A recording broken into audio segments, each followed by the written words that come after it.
Assalamualaikum warahmatullahi wabarakatuh. Bapak-bapak dan ibu-ibu serta kaum muslimin dan muslimat dimanapun berada, pada kesempatan kali ini kami akan menyampaikan atau akan membacakan pesan Ramadan dari pimpinan Pusat Muhammadiyah.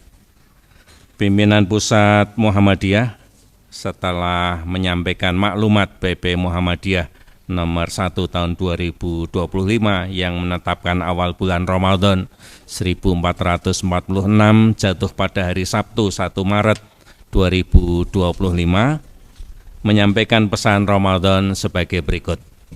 Yang pertama, bagi segenap kaum muslimin, mari jadikan puasa dan ibadah Ramadan lainnya sebagai jalan baru kerohanian untuk melahirkan pencerahan hidup, baik pencerahan dalam beragama maupun menjalani kehidupan secara keseluruhan. Umat muslim agar makin meningkatkan kualitas iman takwa kepada Allah yang memancarkan kesalehan dalam kehidupan sehari-hari tanpa merasa paling bertakwa, seraya mampu menampilkan keteladanan diri dalam perilaku dan pengamalan keagamaan yang mendamaikan, menyatukan, mencerdaskan, memajukan, serta menebar kebajikan utama yang rahmatan lil alamin bagi kehidupan sesama dan lingkungan semesta.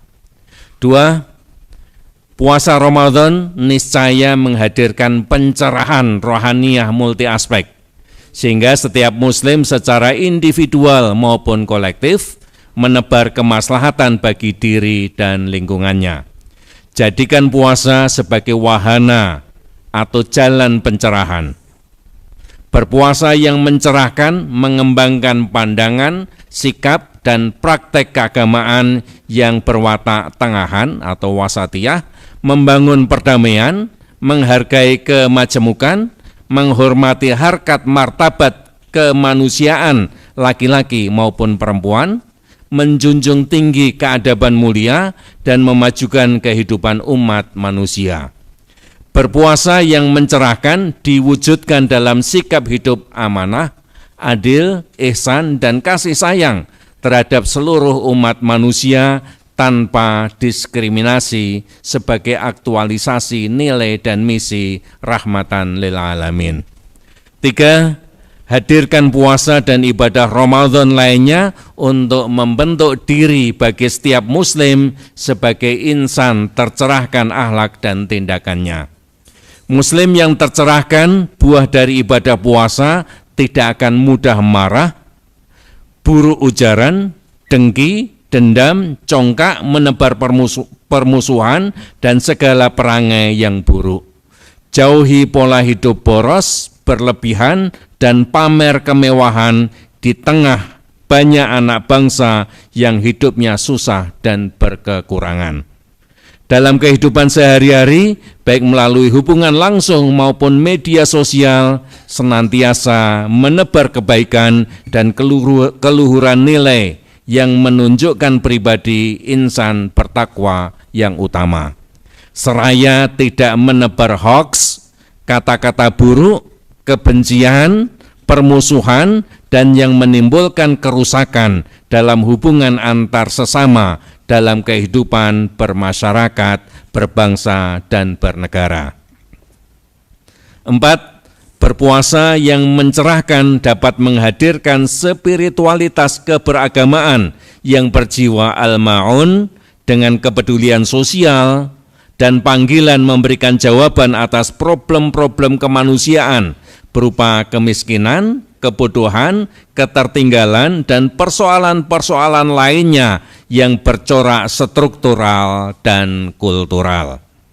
Sekaligus menjauhkan diri dari ekosistem kehidupan, dari kekeringan rohani, krisis moral, kekerasan, terorisme, konflik, korupsi, kerusakan ekologis, dan bentuk-bentuk kejahatan kemanusiaan. Kembangkan relasi sosial yang berkeadilan tanpa diskriminasi, memuliakan martabat manusia laki-laki dan perempuan, menjunjung tinggi toleransi dan kemajemukan, serta membangun pranata sosial yang utama. Kembangkan kepedulian sosial yang tinggi untuk senantiasa rela berbagi dengan sesama, terutama kepada saudara-saudara sebangsa yang hidupnya berkekurangan dan terkena musibah. Yang kelima, melalui ibadah puasa yang mencerahkan dapat terbangun karakter manusia Indonesia yang religius dan berkeadaban luhur, serta keterpercayaan, ketulusan, kejujuran, keberanian, ketegasan, ketegaran, kuat dalam memegang prinsip dan sifat-sifat khusus lainnya yang melekat dalam dirinya.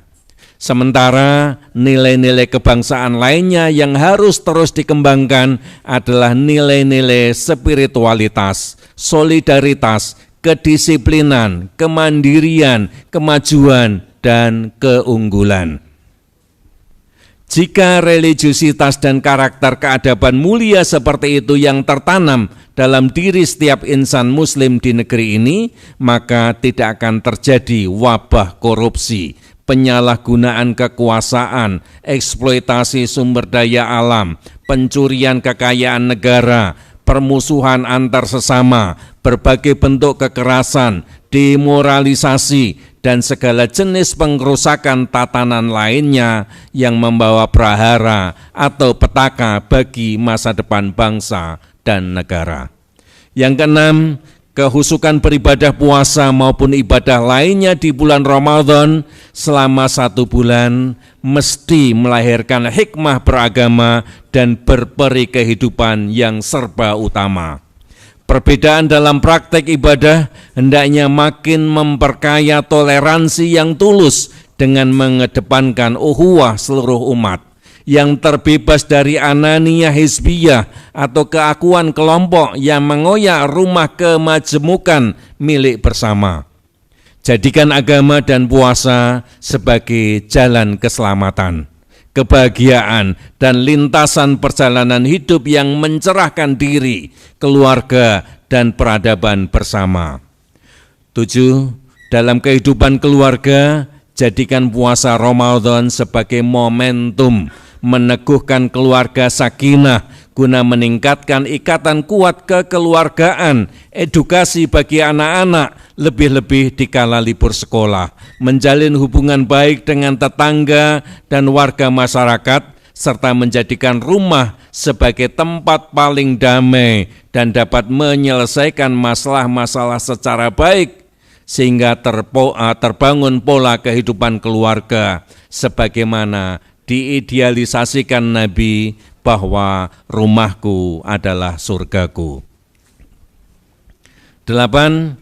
Hikmah berpuasa dapat melahirkan sikap efisien, hemat, dan menjauhi pemborosan. Bagi para pejabat publik, saatnya memiliki jiwa kerohanian luhur yang menjunjung tinggi amanat rakyat. Anggaran dan aset publik adalah milik negara yang mesti dipergunakan sebaik-baiknya untuk hajat hidup rakyat, bukan milik pribadi. Pergunakan kekuasaan untuk kepentingan hajat hidup publik. Tunaikan tugas sebagai penghormatan terbaik untuk mencerdaskan, menyejahterakan, dan memajukan kehidupan bangsa. Tunjukkan kebaikan utama dalam bertutur kata, bersikap, bertindak sebagai para pejabat publik teladan. 9. Kepada para tokoh negeri, baik nasional maupun daerah, hendaknya menjadikan Ramadan sebagai bulan berintrospeksi dalam menjalankan amanat rakyat dan kebijakan-kebijakan publik yang memberi kemaslahatan sebesar-besarnya bagi kepentingan bangsa dan negara. Tumbuhkan spiritualitas luhur yang mengedepankan nilai-nilai kebenaran, kebaikan, dan kemanfaatan bagi sesama dan lingkungan. Tunjukkan sikap kenegarawanan dan keteladanan secara otentik yang mengutamakan kepentingan umum di atas kepentingan diri dan kroni. Jauhi ujaran dan pernyataan-pernyataan yang menimbulkan permusuhan dan keresahan, apalagi yang bersifat merendahkan Tuhan, agama, nabi, dan kitab suci. 10. Para pemimpin negeri dan tokoh umat diharapkan mengembangkan mozaik ilmu dan hikmah yang tinggi, sehingga memiliki sikap adil, ihsan, bermoral tinggi, cendekia, dan menjadi teladan terbaik. Indonesia memerlukan para warga dan pimpinan negeri yang bertakwa, sehingga melahirkan keadaban, intelektualitas, moralitas, dan tindakan-tindakan luhur yang membawa kepada kemajuan dan kemaslahatan hidup bersama menuju Indonesia berperadaban tinggi. Semoga Indonesia menjadi negara bangsa yang dirahmati dan diberkahi Allah Subhanahu wa Ta'ala. Yogyakarta, 12 Februari 2025. Terima kasih. Assalamualaikum warahmatullahi wabarakatuh.